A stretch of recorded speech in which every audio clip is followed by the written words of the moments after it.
오늘의 황녀 사연은요, 게임 중독이었던 남편의 버릇을 고쳐버린 시원한 사연입니다. 사연 읽기 전에 구독과 좋아요, 많은 공유 부탁드릴게요. 저는 27살에 결혼을 하여 결혼 3년차 여자입니다. 오늘은 게임만 하는 남편이 두 번 다시 못하게 버릇을 고쳐버린 아주 조금은 시원한 저의 과거 이야기를 풀어볼까 합니다. 제 감정 표현이나 생각이 많아서 아마 긴 글이 될 것 같습니다. 저는 인문계가 아닌 여상을 나와 대학은 진작에 포기하고 간호 공부를 해서 간호조무사 시험을 합격하고 동네 작은 병원에서 일을 하게 되었어요. 병원이라는 곳이 하루 종일 일을 하면서 조금은 힘이 들기도 했지만 제가 어려서부터 해보고 싶었던 일이기 때문에 언제나 즐겁게 일을 하게 되었어요. 남편과의 만남은 저희 병원에서였어요.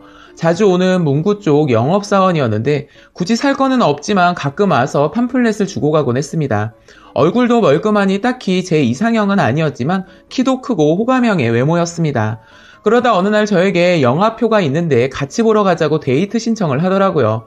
민망하기도 했지만 기분이 나쁘지 않았습니다. 그 후로 영화도 보고 밥도 먹고 술도 먹고 그렇게 점점 연인 사이로 발전을 해갔고 저보다 7살이나 많았지만 그렇게 나이가 들어 보이지도 않고 서로 대화도 잘 통하는 사람이다 생각했습니다. 저희는 4년이라는 시간 동안 연애를 하였고 그 사이 싸우거나 다투는 일도 아주 가끔 있었지만 잘 지내왔고 결혼을 하게 되었습니다. 양쪽 부모님은 다 계셨고 집안은 솔직히 저희 집보다 남편 집이 잘 살기는 했습니다. 그래도 좋은 건 아니지만 혼수도 적당히 해가고 시댁분들도 그렇게 까다롭지 않았지만 시어머니는 처음부터 약간 툴툴대거나 화나면 한 성격 하시는 분이라는 걸 알고 있었습니다. 결혼하고 첫 명절이 오게 되었어요. 전날 시부모님께서는 저녁 6시쯤인가 전화를 하셔서 내일 일찍 오라고 신신당부를 하셨어요. 알겠다고 하고 저희는 내일 시댁에 가니 미리 입을 옷과 세안 도구를 챙겼어요. 그리고 남편에게 내일 어머님이 일찍 오라고 하시니까 알람 좀 새벽에 6시에 맞춰줄래? 라고 했어요. 남편은 저에게 너가 맞추면 되지 왜 나한테까지 말하는 거야? 라고 하더군요. 아니 나도 설정해 놨고 혹시나 알람 소리 못 들을까봐 오빠한테도 해달라고 한 거야 라고 했더니 핸드폰으로 게임을 하던 남편이 인상을 쓰면서 아이씨 알았어 하더군요. 연애 시절부터 저를 만나서도 핸드폰 게임을 틀어놓고 이야기를 하긴 했지만 자신의 취미생활인데 뭐 어떤가 생각했어요. 그러나 지금은 결혼해서 쉬는 날이면 하루 종일 핸드폰을 붙잡고 있거나 PC로 게임만 하고 있어요. 저는 잠자리에 들면서 알람을 재차 확인을 하고는 충전까지 꼼꼼히 한 후에 잠이 들었습니다. 그런데 핸드폰을 쓴 지 조금 되어서 자꾸만 배터리가 빨리 닳아버리는 바람에 저는 하루에도 여러 번 충전을 해야 했죠. 침대 머리맡에 충전기가 하나밖에 없어서 제 폰을 끼고 그대로 잠이 들어버렸습니다.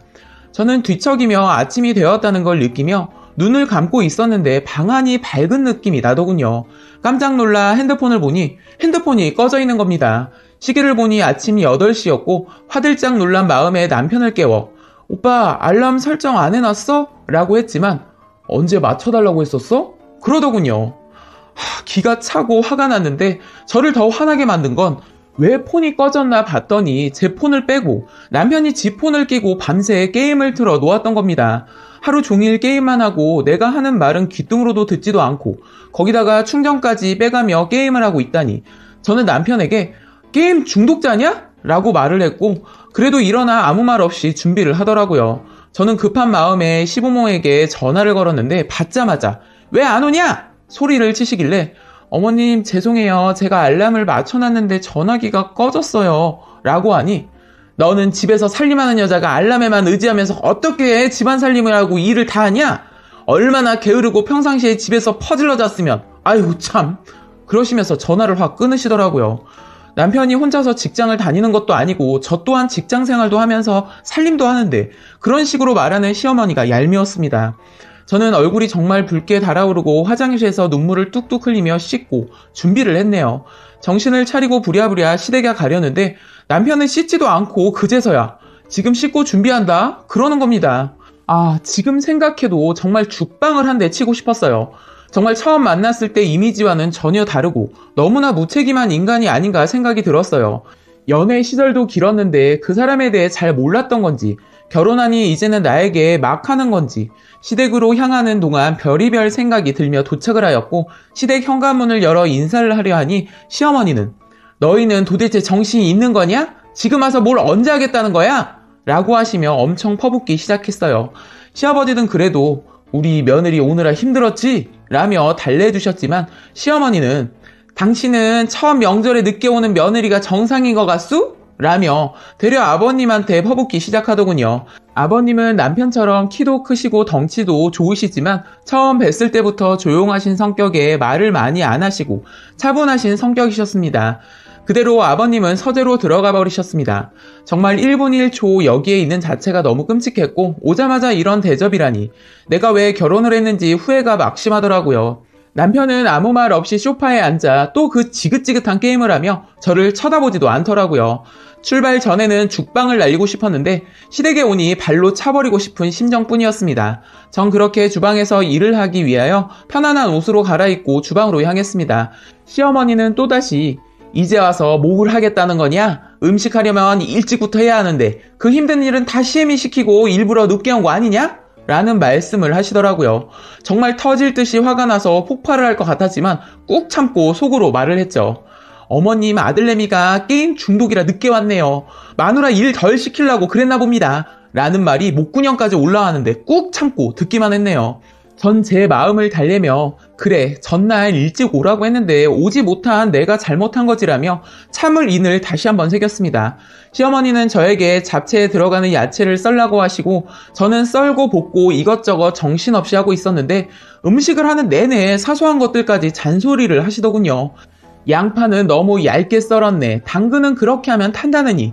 뭐가 그리 못마땅하신지 끊임없이 타박을 하셨네요. 저는 또 어머니를 거들어주면서 점심이 지나서는 거실에서 전을 부친다고 준비하라고 하셔서 준비를 하였습니다. 내일 손님이 오기 전에 미리미리 준비를 해야 되는데 허리가 끊어질 것 같았고 많이 힘들더라고요. 이게 바로 예전부터 내려오던 며느리의 명절의 분위기구나 라는 생각이 들었습니다.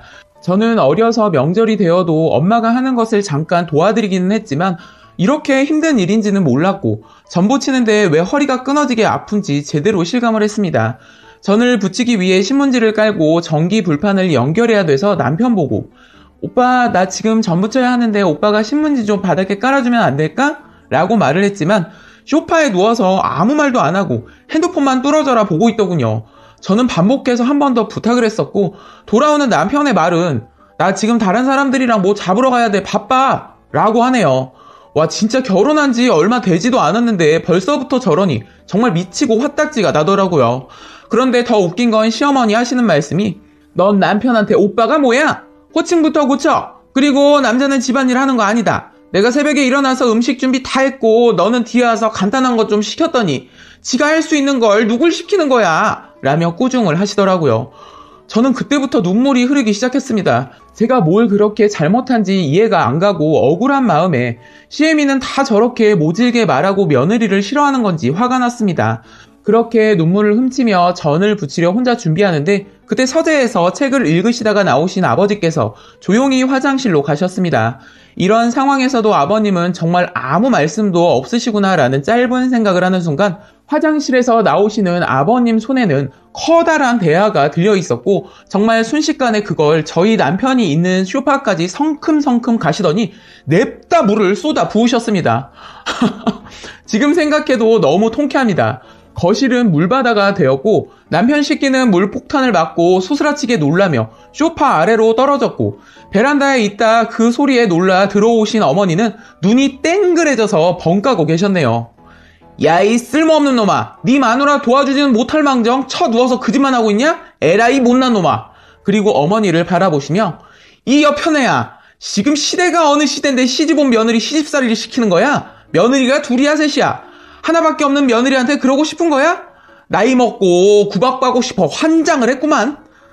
저희는 그날 아버님의 뜻을 따라 명절을 세지 않고 집으로 바로 오게 되었습니다. 조용하시고 어머니에게 기도 못 펴시는 아버님이신 줄 알았는데 그런 면이 있었다는 건 첫 명절날 처음 알게 되었네요. 그날 제가 못한 말을 저 대신 대변하듯 시원하게 쏟아내주신 아버님에게 정말 감사했습니다. 그 후로 남편 씻기는 원래 하던 온라인 게임인가 무엇인가는 접었고 저도 그 꼴 안 보니 속이 다 후련하네요. 밥 먹을 때도 머리를 폰에 쳐박고 밥을 먹던 남편이었는데 이제는 그 꼴 안 보고 산 지 몇 년 지났네요. 시댁에서의 아버님 파워가 그리 강한 줄은 몰랐고 며느리 편에 서 있을 줄은 더더욱 생각 못했는데 지금까지 저는 참 든든합니다. 그 후로 저는 시부모님에게 살뜰히 잘하고 있고 저희 결혼 첫 명절의 푸닥거리는 순조로이 지나갔네요. 언제나 고마우신 저희 시아버지, 언제나 감사하고 그 마음 잊지 않을 겁니다. 라고 사연 올려주셨습니다. 오늘의 사연 여기까지였고요. 많은 공유와 여러분들의 생각이나 느낀 점이 있다면 댓글로 표현해 보시기 바랍니다.